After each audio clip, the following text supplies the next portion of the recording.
सीधे मैं डॉक्टर सुनील सिंह के पास चलूंगा। डॉक्टर सुनील सिंह, क्या वैक्सीन की कमी है और क्या प्रधानमंत्री ने जब कल रोड मैप दिया उसके बाद किसी तरह का कोई कंफ्यूजन बाकी रहना चाहिए? दीपक जी, पहले पूरी डिबेट को हम इस परिप्रेक्ष्य में देखें कि संभावित कोरोना की तृतीय लहर से बचने का सुरक्षा कवच एकमात्र टीकाकरण है और टीकाकरण में सारे लोगों का सहयोग जरूरी है।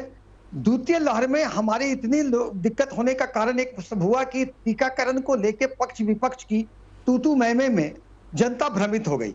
आगे ये गलती हम ना दोहराएं।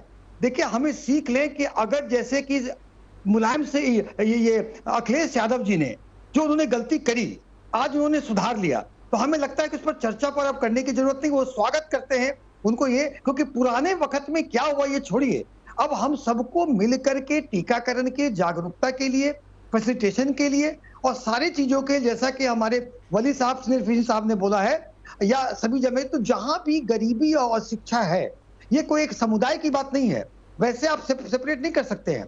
तो गरीबी और शिक्षा एक पर्टिकुलर समुदाय को चिन्हित नहीं करके सारे वैसे वर्गों में हम धर्म गुरुओं का, समाज सेवियों का, सारे राजनीतिक पार्टी कार्यकर्ताओं को लेकर जागरूक जब तक नहीं करेंगे तब तक ये नहीं हम संभव हो सकेगा। अखिलेश यादव जी ने जो गलती करी, माफी मंगवाने की जरूरत नहीं है।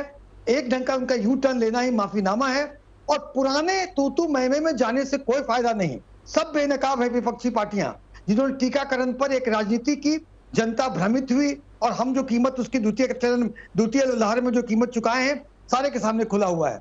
अब आपके पूरे डिबेट को हम पॉजिटिव नोट में ही करना चाहेंगे कि सारे पक्ष विपक्ष में पुरानी बातों को छोड़कर सारे लोग अपील करें। जैसे मौलाना वली साहब ने, सीनियर फिजिशियन साहब ने कहा है, सारे लोगों को एकजुट होकर के, इसमें कोई सरकार की बात नहीं है, कोई पक्ष विपक्ष की बात नहीं है, कोई धर्मगुरु की बात नहीं है। और विवेक साहब जो एक ऐसा पिक्चर पेंट करते हैं, पता नहीं हर चीज में राजनीति घुसाते हैं गलत बयानी करके। अरे टीका जब बाकी देशों में भारत सरकार ने एक्सपोर्ट किया, तो जब टीके का आप कच्चा माल लेते हैं तो आपको ये दायित्व होता है, जब कच्चा माल लेते हैं तो दायित्व होता है उनको देने का। और ये अंतर्राष्ट्रीय सहभागिता, अंतर्राष्ट्रीय सहयोग इसके तहत आप देते हैं। इस बात का झूठा बयान करके कम से कम अब ये वैक्सीन की क्या है क्या नहीं है, देखिए आज भी जो केंद्र सरकार की बात आ रही है, करें ना सर, आप वैक्सीनेशन के प्लान पे मुझसे डिबेट करें। आपके डिबेट नहीं कर सकता sir, there is a shortage of vaccine in the country, you must बिल्कुल कर रहे हैं, वही कर रहे हैं विवेक श्रीवास्तव जी। और एक रोड मैप सरकार ने दिया है कि 216 करोड़ वैक्सीन दिसंबर तक आएंगी। चलिए अभी भरोसा करते हैं, अगर नहीं आएंगी तो जनता के सामने सरकारें भी एक्सपोज हो गई। सीधे सिंह साहब को जवाब देता हूँ। सिंह साहब, आप कहेंगे बीती तारीख के साथ आगे की सुन ले, अभी अखिलेश जी के बयान को उठाने की जरूरत नहीं है जो डॉक्टर सुनील सिंह कह रहे हैं, आप ये कह दीजिए, बात खत्म। इस देश में वैक्सीन की कमी चल रही है, इसको आप नजरअंदाज नहीं कर सकते। आपने एग्रीमेंट नहीं किया फॉरेन कंपनी से, स्पुतनिक को आपने वापस किया। विवेक जी, आईपी सिंह जी से सवाल है, आईपी सिंह जी जवाब दीजिए। सर, मेरे को जरा इनको काउंटर कर लीजिए जिन्होंने मेरा नाम लिया। विवेक जी जनता को भ्रमित न करें, जनता विवेक जी आता हूं ना आपके पास। सिंह जी हमारे साथ 10 बजे तक है, आईपी सिंह साथ जाने वाले हैं। आईपी सिंह जी, आप कहेंगे बीती तारीख के साथ से पुराने बयानों को भूल जाइए, अब वैक्सीनेशन करवाइए, क्या आप अपील करेंगे?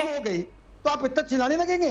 जनता को भ्रमित न करें विवेक जी, आप जिम्मेदार नागरिक। दोनों डोज के बीच में कितना बड़ा टाइम स्पेंड था? एम्स के डायरेक्टर हैं।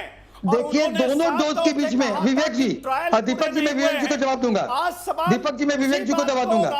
दीपक जी, विवेक जी का कहना है कि 2 डोज के बीच में ठीक है, मैं आऊंगा आपके पास। सिंह साहब को सुन लो, सिंह साहब जाने वाले हैं। लेकिन अगर बीजेपी, अरे आप हमारे को बात करने दीजिए ना दीपक जी, जब वो कुछ कह रहे हैं तो हमें काउंटर करने दीजिए। हमारा विरोध रहेगा।